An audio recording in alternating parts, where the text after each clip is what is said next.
Bonjour, donc aujourd'hui je vais vous parler de comment limiter l'inconfort thermique en été. Donc ce petit poster pédagogique permet un peu de centraliser plusieurs actions qu'on peut diviser en quatre catégories. Donc, premièrement, c'est limiter les sources de chaleur internes, tout dégagement de chaleur provenant notamment des équipements et de la lumière. Donc les éteindre et non pas les mettre en veille. Deuxièmement, c'est tout ce qui est limiter les apports solaires. Donc, pour cela, on a mis quand même, on a parlé de la végétation et de la couleur de surface. Donc ça, c'est des choses qui sont en général là ou pas là. Mais c'est bien de l'avoir à l'esprit que les arbres, en été, ont des feuilles et font un ombrage naturel. Et en hiver, en général, n'ont pas de feuilles et permettent du coup de laisser passer les apports solaires gratuits. Concernant la couleur de surface, effectivement, il faut savoir que la couleur noire, qui est souvent mise, absorbe plus la chaleur, donc ensuite transmet la chaleur vers l'intérieur. Contrairement à un revêtement de couleur claire qui reflètera une partie de la chaleur vers l'extérieur et donc diminuera les apports de chaleur vers l'intérieur. Là où vous pouvez investir un petit peu et où il y a des gains intéressants, donc il y a trois choses. Quatre choses. Ce sont donc en bas à gauche les protections solaires fixes. L'intérêt des protections solaires fixes, c'est qu'elles sont fixes et donc que l'utilisateur n'a pas à jouer dessus, c'est-à-dire à les baisser au bon moment. Une protection solaire fixe bien dimensionnée permet de faire de l'ombrage en été quand le soleil est haut et de laisser passer les apports de chaleur gratuite en hiver quand le soleil est plus bas. Autre solution, ce sont les films solaires. Donc ça, pareil, ils sont fixes. Les films solaires, hein, donc c'est un peu un masque, entre guillemets, qu'on vient mettre sur le vitrage. Et donc ce masque permet de refléter une partie de la chaleur vers l'extérieur. Donc il existe moult films solaires. Chaque espace a son besoin. Donc là, il est important de se faire accompagner par un expert pour bien choisir son film solaire, ne pas trop perdre en luminosité, enfin voilà, et autres paramètres. Et après, il y a deux types de protection solaire qu'on appelle mobiles, hein. Donc, ce sont les classiques stores extérieurs et ce qu'on peut appeler les auvents ou pergolas avec une manivelle. Donc là, ça fait le travail aussi, hein.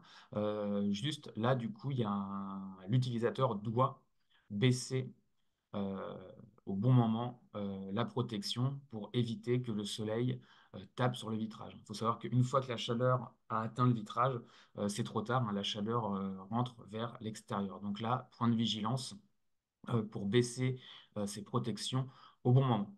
À droite, là, on voit qu'on a créé une fiche éco-geste, hein, qui permet, en fonction de la zone, de venir entourer l'heure à laquelle il faut venir baisser le store pour vraiment qu'il soit efficace. Voilà en gros pour comment limiter les apports solaires.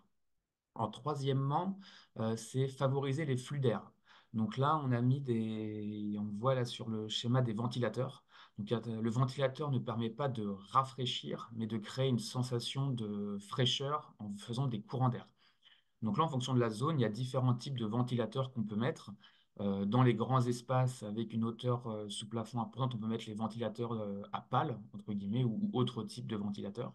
Il existe aussi des ventilateurs sur pied qui permettent de balayer, de créer un flux d'air dans les circulations ou les espaces communs, par exemple. Mais dans les bureaux, ce qui est mieux, c'est, vu que les gens sont en général assis derrière leur écran, c'est de venir mettre des petits ventilateurs de bureau qui sont efficaces pour juste venir ventiler le mètre cube où il y a la personne et pas besoin de ventiler tout l'espace. Vous gagnerez en confort et en performance et aussi en consommation énergétique. Donc voilà, un ventilateur en fonction de la zone. Là, pareil, votre conseiller peut vous aider pour les références efficaces et quel type de ventilateur mettre.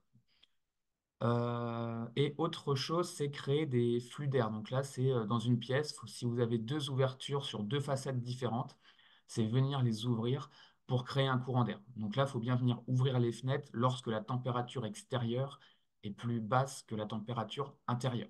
Si c'est l'inverse, bien évidemment, plutôt fermer les fenêtres pour éviter que la chaleur extérieure entre dans le bâtiment. Donc voilà rapidement sur les notions de favoriser les flux d'air. Et dernièrement, la plus logique, entre guillemets, c'est adapter sa tenue vestimentaire. Bien évidemment, hein, en été, on va privilégier le short et le t-shirt, contrairement à l'hiver où on sera plus sur du pantalon et du pull. Ça, pareil, on a fait une fiche, un poster qui détaille un petit peu plus l'intérêt de l'habillement et les gains qui peuvent en être générés. Rapidement, hein, une autre petite information, sachez que les rideaux intérieurs ou stores intérieurs ne servent pas à grand-chose. Enfin, on l'a dit tout à l'heure, hein, une fois que le soleil a tapé le vitrage, la chaleur est entrée et ne va pas ressortir comme ça. Donc le fait de fermer un store va justement venir plutôt créer euh, un espace de chaleur qui va s'accumuler entre le rideau et la vitre, et ça peut être assimilé à un radiateur, donc générer de l'inconfort. Donc une fois de plus, hein, les stores intérieurs n'ont pas vraiment d'impact sur l'amélioration du confort estival. On est bien sur les stores extérieurs, fixes et ou mobiles. Voilà, donc toutes ces solutions, il faut savoir qu'elles vont permettre d'améliorer votre confort, mais dans tous les cas, il ne sera peut-être pas atteint. Mais il permettra quand même de l'améliorer et donc aussi, s'il y a besoin de climatiser, de réduire les consommations de climatisation. Merci de m'avoir écouté, bonne journée, au revoir.